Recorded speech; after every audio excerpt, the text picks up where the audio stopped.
জিপে করে চললো মন্দিরে।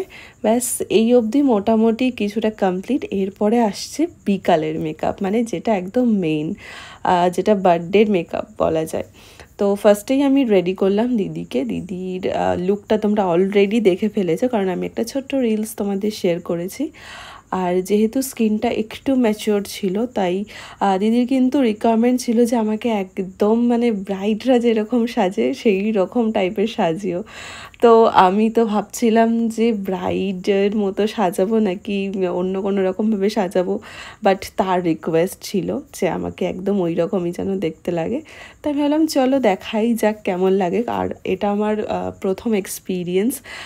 মানে এর আগে আমি যেরকম সাজিয়েছি রিয়েল ব্রাইডদের সাজিয়েছি, বা পার্টি মেকআপ হলে সেটা একরকম, বাট এটা কিন্তু সব কিছুর ঊর্ধ্বে।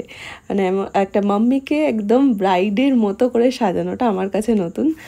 আর এই যে কমপ্লিট লুকটা, গোটা লুকটা, যেটা তোমাদের আবারও বলছি অলরেডি শেয়ার করেছি, তবুও এই ভিডিওটা দেখে তোমরা একবার জানিও যে তোমাদের এই মেকআপটা বা এই সাজটা কেমন লাগছে।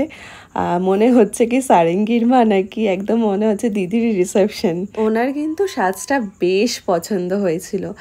আর সেখানে যারা যারা ছিল, মানে উপস্থিত যে সমস্ত আত্মীয় স্বজন যারা ছিল, আমি যতক্ষণ ছিলাম আর কি, প্রত্যেকে ভীষণ কমপ্লিমেন্ট দিয়েছে আমাকে এবং দিদিকেও। তো যেটা দেখে আমার তো অ্যাজ ইউজুয়াল ভালো লাগবেই। আর এখানে গেছে আমি ফিডব্যাক নিচ্ছিলাম যে কেমন কি লাগছিল না লাগছিল। দেখো একদম ফ্লাইং কিস দিয়ে আমাকে জানিয়ে দিল যে তার এটা সব থেকে বেস্ট লেগেছে। এই কারণেই আমি সকালের সাজটাকে একটু হালকা রেখেছি, একটু অন্যরকম রেখেছিলাম, যাতে বিকালের এই সাজটা একদম মেইন ফোকাসে থাকে। তো দিদিকে সাজানোর পর শুরু হলো দিদির মেয়েকে সাজানো।